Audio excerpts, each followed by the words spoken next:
leader who is purported to be the leader of opposition. With that, Mr. Speaker, I want to support this motion, and I want to invite sobriety as we deal with this issue, that it should not be tribal, but we find lasting solution without any bias. I thank you, Mr. Speaker.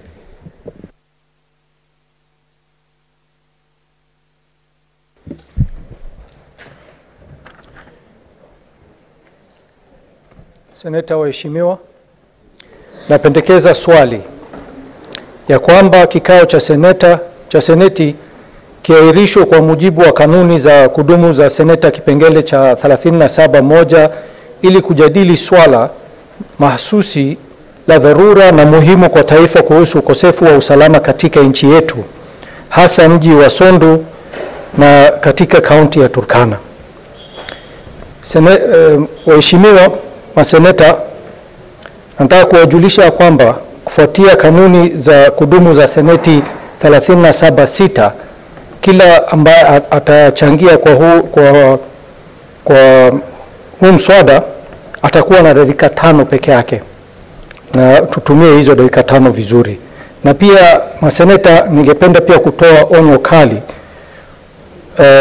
kujizuia kutoka kuchochea hii maneno kwa matamshi yetu, na tuweze kuongea kwa njia ambayo tunaweza kuleta suluhu na sio kuchochea. Asanteni. Senator Julius Murko.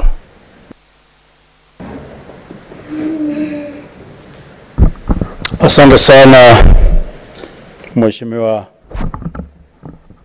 mstahiki Speaker. Nashukuru kwa kunipa nafasi.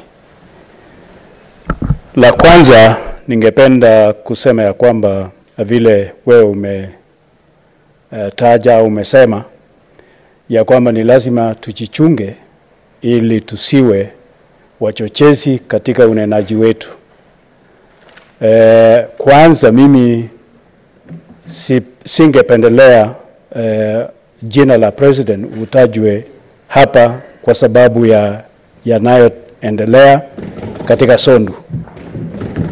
Kwa sababu kuna sehemu nyingi ambayo shida kama hiyo inaendelea na haihusu president kwa njia yoyote. North Rift, pahali mimi natoka, pahali president anatoka, pahali viongozi wetu wengi wanatoka, kuna shida hiyo. Na hatuwezi kulete jina la president nyumba ya nani wakipigana na nani. Ni lazima tuangalie shida ni nini hapo ili tutatue. Na pia singependelea sisi tuende Turkana wiki moja na tu conclude ya kwamba Wapokot ndio wabaya, ati wameua Waturkana. Napenda kusema hapa ya kwamba tangu the beginning mwanzo wa mwaka huu Wapokot zaidi ya 30 wameuawa. Na hatusemi ya kwamba Waturkana ni wabaya. Tunasema uovu unaoendelea ni mbaya. Wale wanaua Waturkana ni watu wabaya, wale wanaua Wapokot ni watu wabaya. Na hatusemi hatu point ama hatuelekezi kidole kwa community moja, kwa sababu hawa communities wamekuwa na hali hiyo kwa miaka mingi, mstahiki Speaker, kwa sababu ya tabia zilizoko, mambo ya ng'ombe, mambo ya uchache wa maji na upungufu wa chakula na mambo mengi.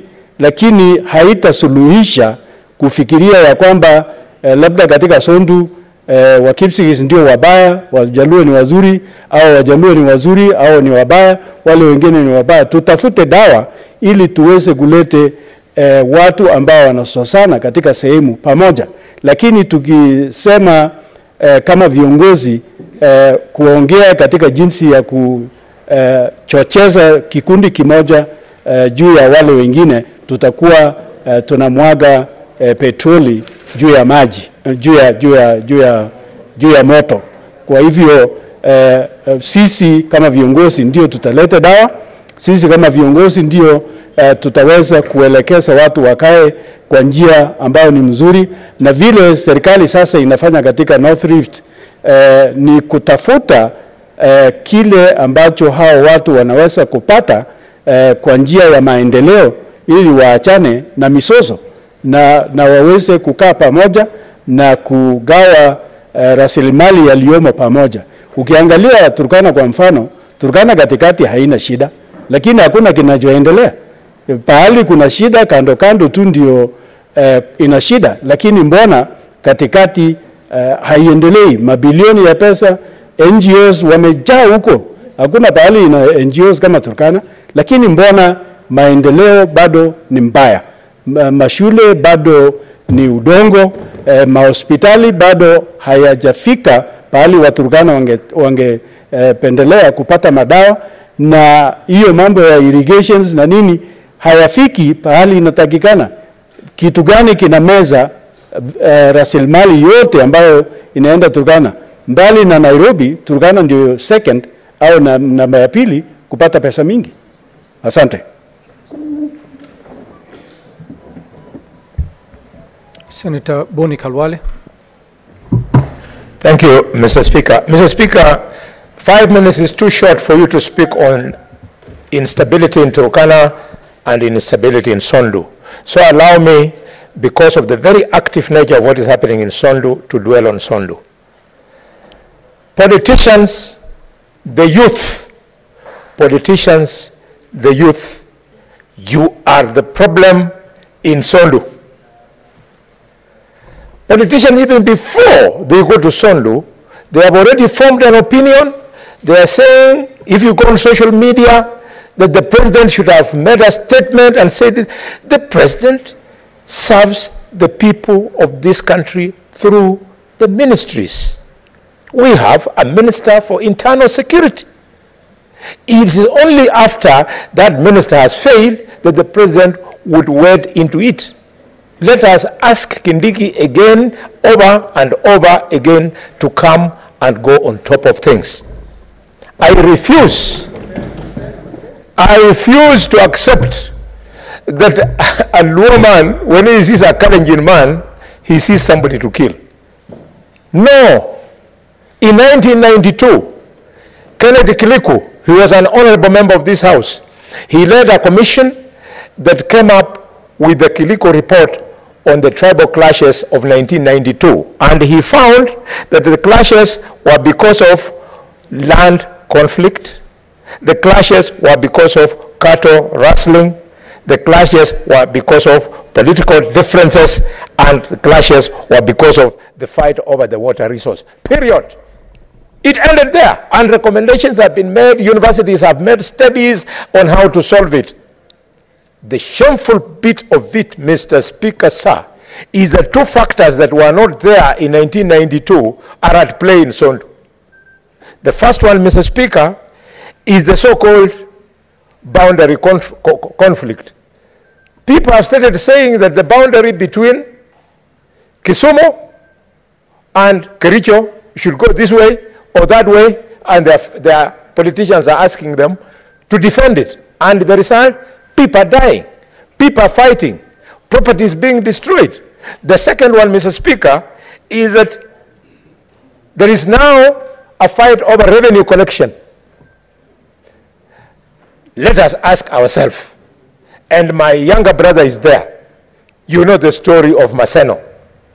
My younger brother is there. You know the story of Tarbo. If people are going to be incited to fight over collection of resources, ask yourself, who is most likely to benefit if revenue is be collected?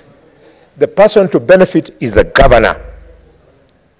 So the governor of Kericho and the governor of Kisumu, they must stop going to public fora and telling people that the revenue of Sondu should be collected by this side or that side. It in itself is incitement of our people. And any governor who then makes that pronouncement. What is your point of order, Eddy? Senator Eddy. Mr. Speaker, you know, I take this issue very seriously because it takes, and I'm standing order number 105.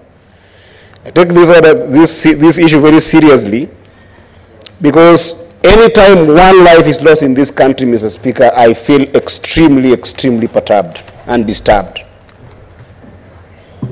The senator for Kakamega has just said, evidentially so, that the governor of Kisumu and the governor of Kericho are at the heart of inciting this violence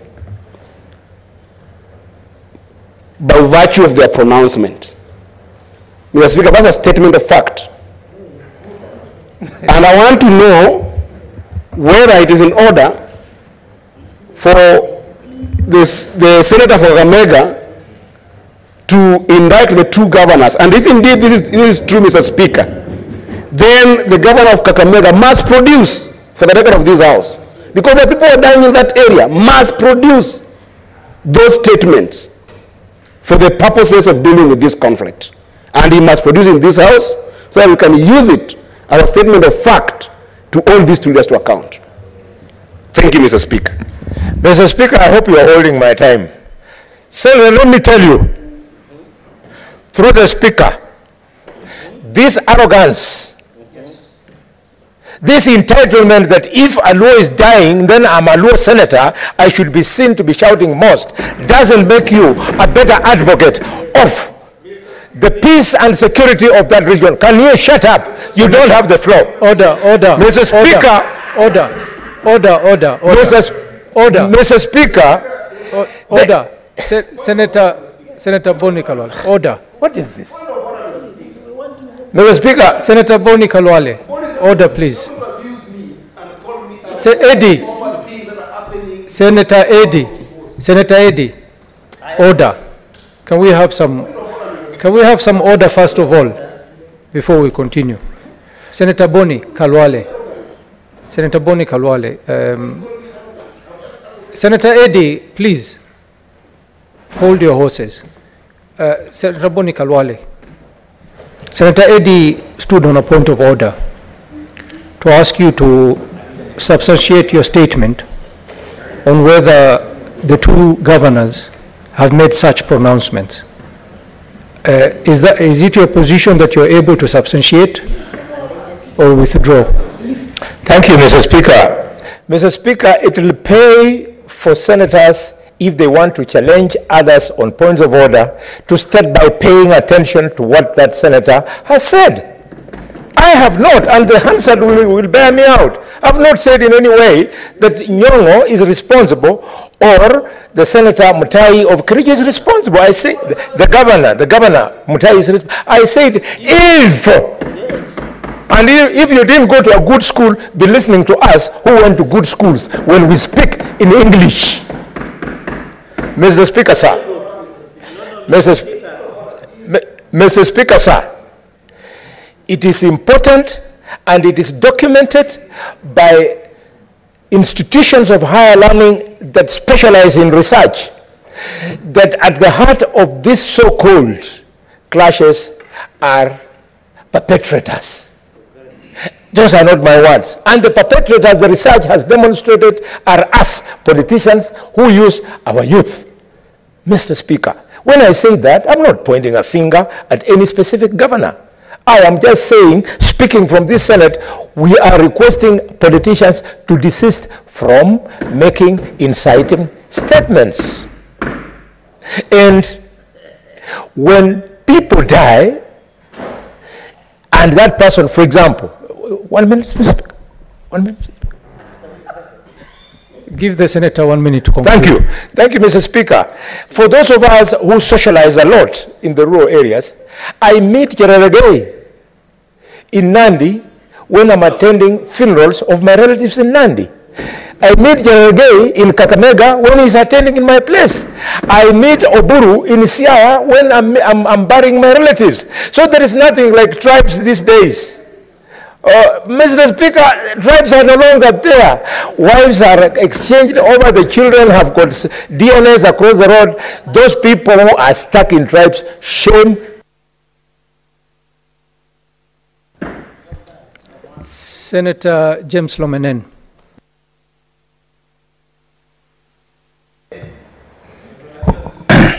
Mr. Speaker, I support this motion of adjournment